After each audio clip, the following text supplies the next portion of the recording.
Good evening to all. My name is Alvina Hashmi. This is my first YouTube video, and the topic which I am going to make is the concept of English literature. English literature. What is English literature? English literature refer to the study of texts from around the world written in the English language.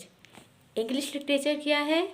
जो पूरी दुनिया में जितने भी text होते हैं उनकी जो स्टडी होती है इंग्लिश लैंग्वेज में, उसको इंग्लिश लिटरेचर कहते हैं. Literature, what is literature? It is a reflection of the society. जो हमारी सोसाइटी में जो भी चीज़ें होती हैं, जैसे हमारी सोशल पॉलिटिकल जो सिनेरियो चलता रहता है, लिटरेचर में उसका एक रिफ्लेक्शन शो होता है. आपने बहुत सारी राइटिंग्स या रीडिंग्स पढ़ी होंगी डिफरेंट राइटर्स, ऑथर्स के बारे में. आपने देखा होगा या तो वो उनकी पोएम्स, उनकी राइटिंग्स में ऑटोबायोग्राफिकल एलिमेंट्स रहते हैं. ऑटोबायोग्राफिकल एलिमेंट जो उनकी लाइफ से रिलेटेड हो. सो वो किसी भी कैरेक्टर को पोर्ट्रे कर देते हैं. बहुत सारे कैरेक्टर्स को पोर्ट्रे करते हैं अपनी लाइफ से रिलेटेड बात को अपनी राइटिंग्स में एक्सप्रेस करते हैं.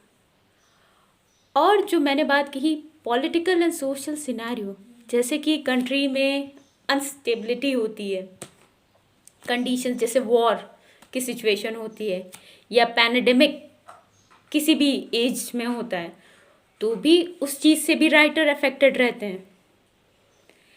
कि जैसे कि हमारे जो आपने पढ़े होंगे first world war, second world war, उस टाइम के जो राइटर थे उन्होंने अपनी राइटिंग्स में वो चीज़ों को एक्सप्रेस किया. आपने देखा होगा बहुत सारे राइटर्स हैं, उन्होंने उस बात को एक्सप्रेस किया था. तो ये शो करता है. And imagination is very important in literature. If you are not able to imagine, you cannot write.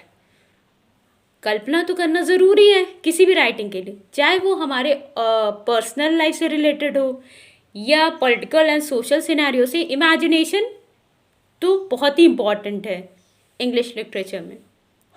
अब जैसे मैं एक एग्जांपल देती हूँ कि कैसे हम, जैसे कि रिफ्लेक्शन कैसे पता कर सके कि यस सोसाइटी लिटरेचर में उसका रिफ्लेक्शन मिलता है. फॉर एग्ज़ाम्पल, जैसे अभी हम में से अगर कोई भी राइटर्स है, किसी को इंटरेस्ट है पोइट्री लिखने में या किसी भी तरह की राइटिंग्स लिखने में, तो हम लोग ये 2 साल से जो हमारे कंट्री में, हमारे इंडिया में या पूरे ऑल ओवर द वर्ल्ड में जो चीज़ें, ये हमारा जो बहुत ही डेडली डिजीज़ कोविड-19 से सभी अफेक्टेड हैं.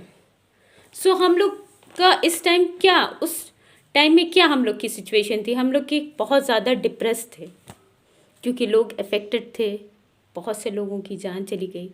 सो उस टाइम पे अगर कोई राइटर राइटिंग्स करेगा तो उसकी जो पीस ऑफ राइटिंग में वो चीज़ें एक्सप्रेस होंगी. वो दिखाएगा कि yes the situation of all over the country is very disturbing.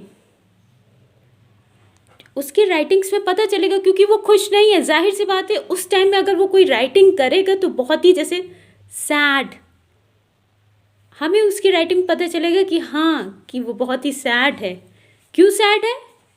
क्योंकि माहौल जो पॉलिटिकल और सोशल सिनेरियो है वो उस टाइम अच्छा नहीं है.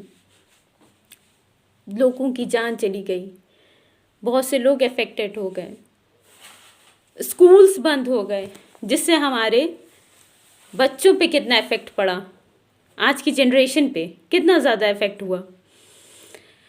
ये सारी चीज़ें वो राइटिंग्स में शो करेंगे. सो मेरा बस बेसिकली इस वीडियो में ये समझाने का मतलब है कि जो हमारा जो लिटरेचर है वो सोसाइटी का रिफ्लेक्शन है. जो भी सोसाइटी में जो भी चीज़ें हो रही हैं उसका हमारे लिटरेचर पे बहुत असर पड़ता है. और ऑटोबायोग्राफिकल एलिमेंट जैसे कि बहुत से लोग ने अपनी लाइफ में जैसे बहुत सारी परेशानियां झेली, क्या उनकी लाइफ के बारे में। सो बहुत से राइटर ऑटोबायोग्राफिकल भी हैं, चाहे वो नॉवेल्स लिखें, चाहे वो पोइट्री लिखें, चाहे वो शॉर्ट स्टोरीज लिखें, तो ये सब सारी पीस ऑफ राइटिंग ही है। सो बेसिकली आई होप आपको ये एक शॉर्ट वीडियो है इंग्लिश लिटरेचर के कॉन्सेप्ट से रिलेटेड, आई होप आप सबको पसंद आएगी। Thank you.